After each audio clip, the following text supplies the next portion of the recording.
लड़के ने दूध वाले को हाँक लगाई। चौधरी साहब 2 गिलास मीठी लस्सी। अभी हाजिर करता हूँ जी।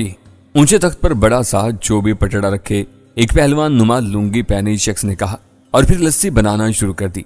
मैं बज़ाहिर इन दोनों से लाताल्लुक और दानिस्ता लस्सी के गिलास से आहिस्ता आहिस्ता घूंट भरने लगा कि ये जल्दी खत्म न हो जाए। वो दोनों आपस में बातें करने लगे। लड़की बाइक की गद्दी पर टिकी बैठी रही और लड़का उसके सामने खड़ा था।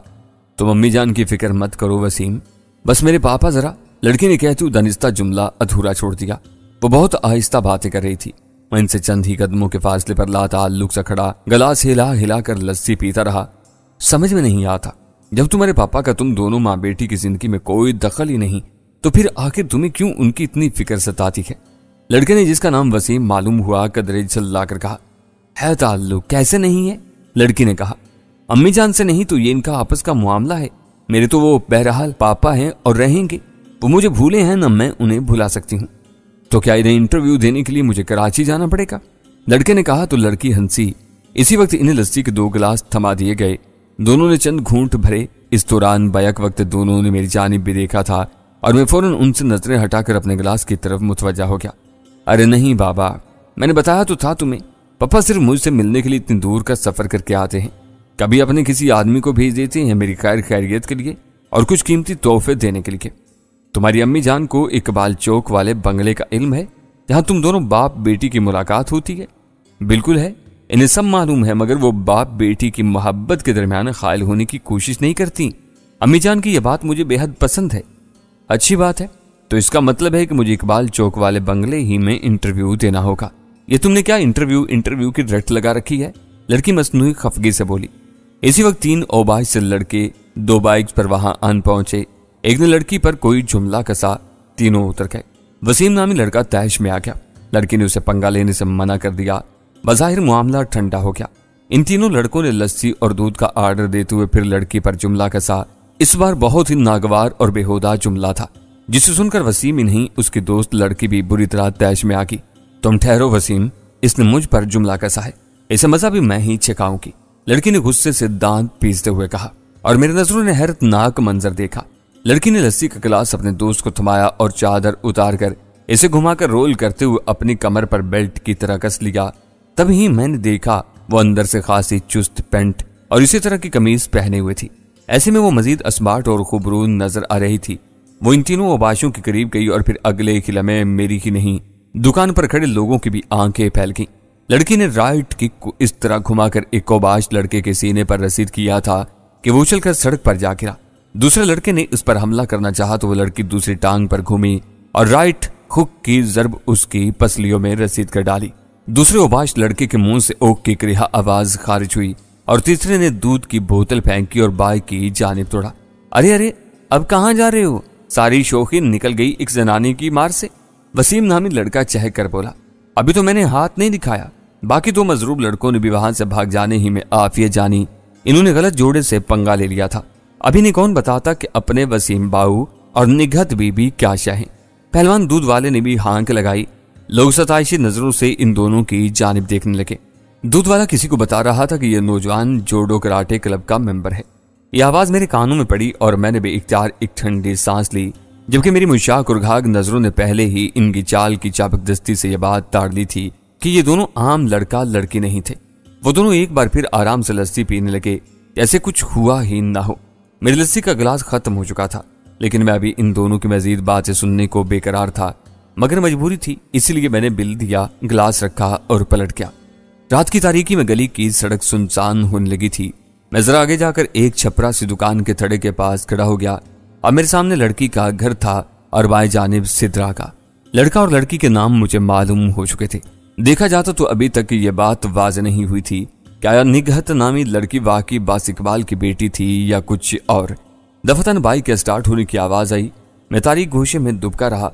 वो दोनों घर की तरफ ही आ रहे थे। मेरे करीब से गुजरे ही थे कि बाइक का इंजन बंद हो गया। निगहत उतर गई। इसका घर करीब था। वसीम किक मारता रहा मगर बाइक ने स्टार्ट होने का नाम नहीं लिया। ओह, ये क्या मुसीबत पड़ गई यार। वसीम ने झल्लाकर बाइक को कोसा। ओके निगहत, तुम जाओ, कोई तार वार हिल गई होगी, मैं देख लूंगा, वसीम ने इससे कहा। नहीं, तुम देख लो, क्या पता किसी शय की जरूरत पड़ जाए तुम्हें। निगहत ने इसका साथ नहीं छोड़ा दोनों में पक्का याराना लगता था। मैं अभी तक तारीख गोशे में खड़ा था, वो अगर गौर से इस तरफ देखते तो मेरा हेवला इन्हें नजर आ जाता। मुझे एक बार फिर उम्मीद हो चली थी कि शायद अब मेरे मतलब की कोई बात करेंगे, मगर बाइक के सिवा और कोई मौजू अब इनके पास नहीं था। बिलाखिर में कुछ सोचकर इनकी मदद के लिए तारीख गोशे से बाहर निकलकर इनके सामने आ गया। मैं कुछ मदद कर सकता हूँ? मुझे अचानक सामने से नमदार होते देखकर दोनों ही चौंक कर मेरी जानिब मुतवज्जा हुए। आपकी तारीफ? वसीम ने खुश्क लहजे में मुझसे कहा। निगहत बड़े गौर और तेज निगाहों से मुझे देखे जा रही थी। मेरा कद वसीम से निकलता हुआ था और डेल डोल भी उससे सवा ही था। पेंट शर्ट और पैरों में जॉगर टाइप बूट मैंने भी चढ़ा रखे थे। तुम वही तो नहीं हो जो अभी कुछ देर पहले पहलवान की दुकान पर? मैं वही हूं, मैंने निगहत की बात काट कर जवाब में कहा। तुम यहां खड़े क्या कर रहे थे? उसने तुर्श लहजे में पूछा। लो, नेकी बर्बाद गुनाह लाजिम, आपने तो उल्टा मुझसे ही सवाल जवाब करना शुरू कर दिए।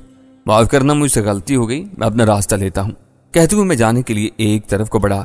ए मिस्टर, ठहर जाओ। अचानक अकब से वसीम ने तेज आवाज में मुझे पुकारा।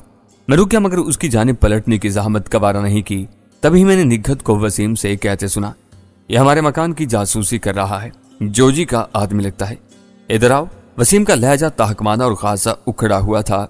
मैंने पलट कर देखा ना, इनकी जानिब घूमा और इसी तरह दूसरी जानिब मुंह किए बोला।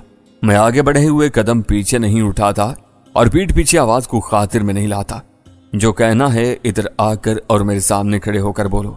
मैं सिर्फ 3 सेकंड तक तुम्हारे आने का इंतजार करूंगा, वही कह, वरना किसकी जरूरत है हमें ललकारने की? निगहत ने फिर वसीम से खुसर फुसर की।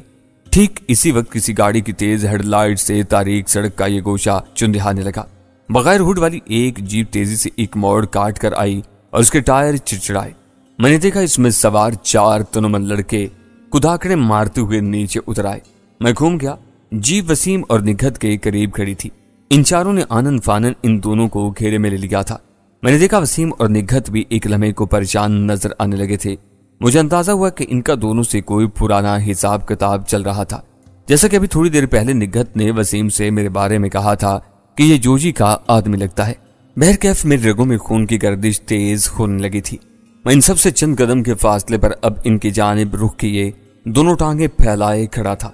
लड़कों में एक निस्बतन कद आवर और कसरती जिस्म के मालिक लड़के ने मेरी जानिब हाँक लगाते हुए चुटकी बजाकर कहा, ओए तू जा यहां से, पराए झगड़े में बिला वजह खर्च हो जाएगा।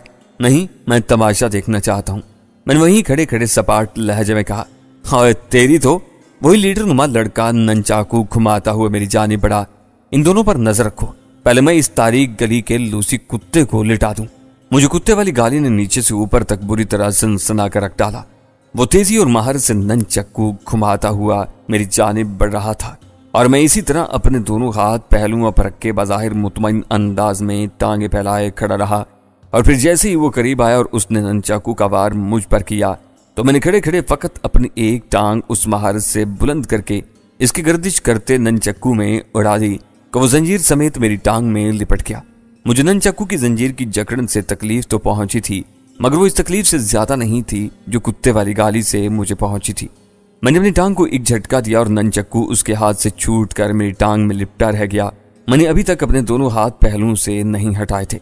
लीडर लड़के की नहीं बल्कि वसीम और निगहत समेत इसके तमाम बाकी जंगजू नजर आने वाले साथियों के चेहरों पर हैरत और कुछ दिलचस्पी सी लहराई थी।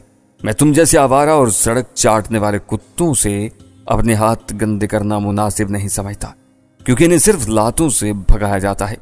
ये कहते हुए मैंने ननचाकू से लिपटी हुई टांग को फिर उठाया। एक लम्हा हक्का बक्का से खड़े लीडर लड़के के चेहरे के सामने चंद सेकंड तक कुछ इंच फासले पर किए रखा और फिर इसी से इसके सीने, गर्दन और चेहरे पर बिजली किसी तेजी से ज़रबात रसीद करता चला गया। हाथों से चलाने वाले ननचक्कू को मैं सिर्फ एक टांग से चला रहा था और यह मुजाहिरा मुतवक्का फाइटर क्लब के मेम्बरान के लिए नया ही था। यूं ननचक्कू के दोनों मोटे और लंबे दस्ते तालियां पीटते इसकी तवाज़े करते रहे और वो अपने बचाव के लिए बतेरे जतन करता रहा, मगर मेरे अंदर तो जैसे पारा सा भर गया था। इसका चेहरा लहू लुहान हो गया था।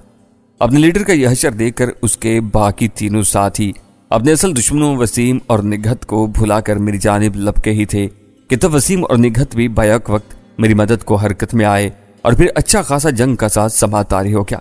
इर्द गिर्द घरों से कुछ लोग निकल आए और तब ही अचानक पुलिस सायरन की आवाज उभरी।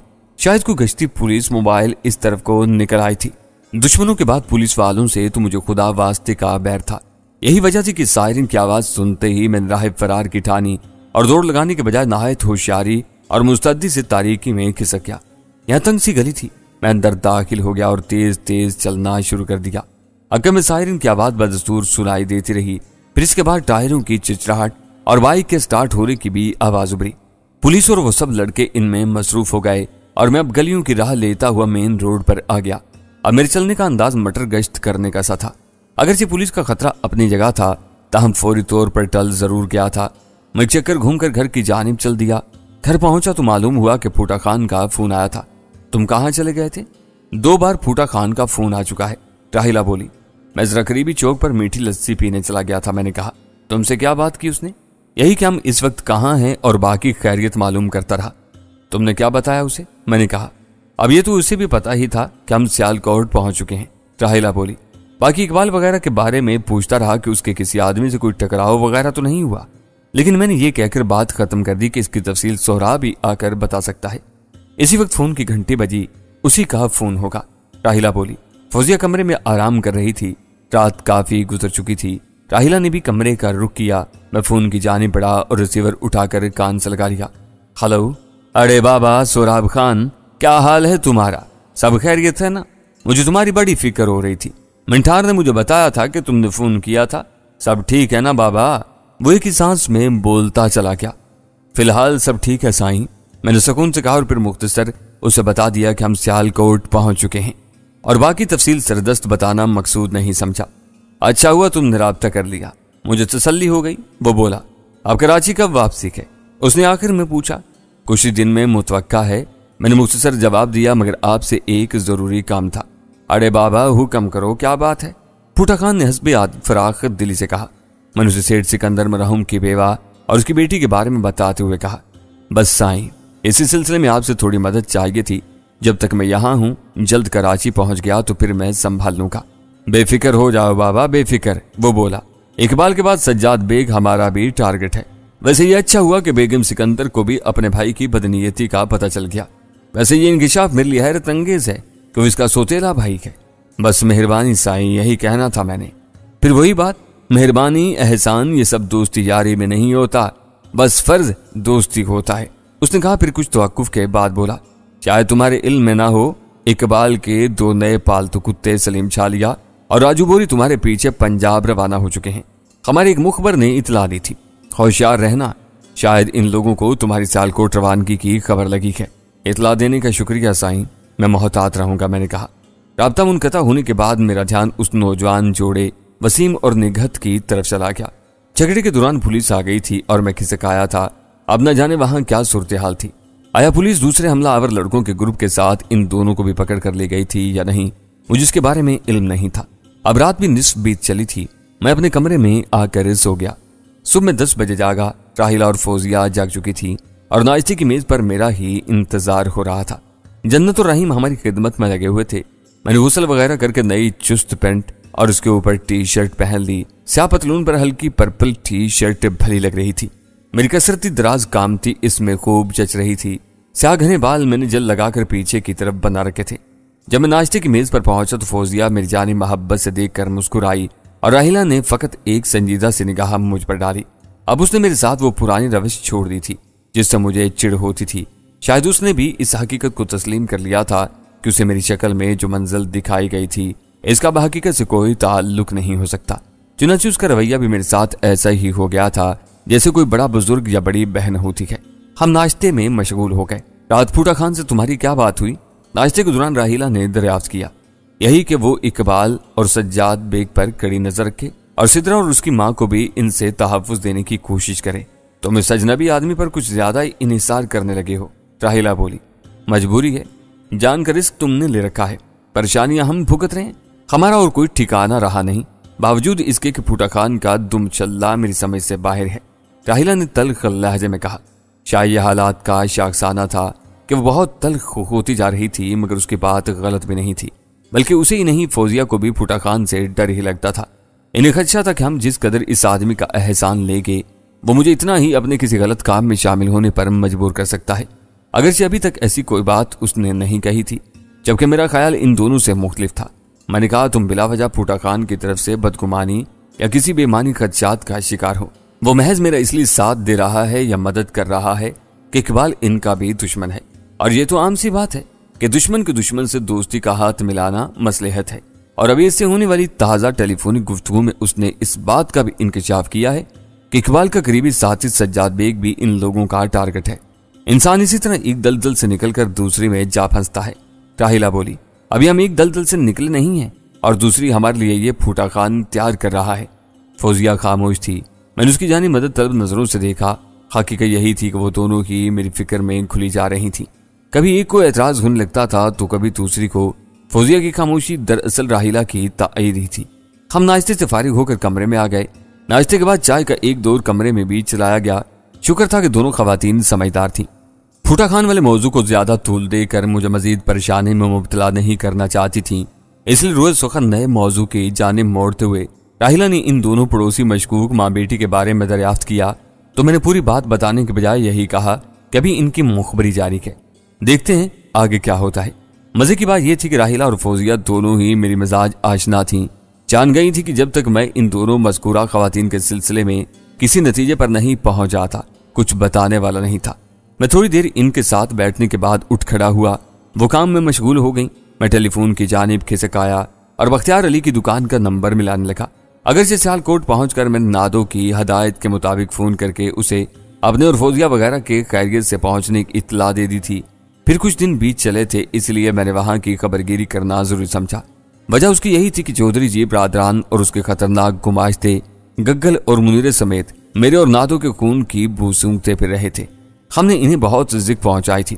منیرے کو تو ایک خطرناک موڑ پر نادو نے بھیجا اڑا کر ڈھیر ہی کر دیا تھا, جبکہ گگل پر بھی اس نے پستول کی 2 گولیاں داغ ڈالی تھی, ایک بازو میں اور دوسری ٹانگ پر. مگر ہم جانتے تھے کہ وہ بڑا ڈھیٹ ہڈی اور ہٹیلی مٹی کا بنا ہوا ہے, پیچھے ہٹنے والا نہیں تھا. وہ زخمی سانپ کی طرح بل کھا رہا ہوگا. منیرہ اس کا قریبی یار تھا. اس کی ہمارے ہاتھوں ہلاکت پر ایک الگ خطرہ منڈلا رہا تھا.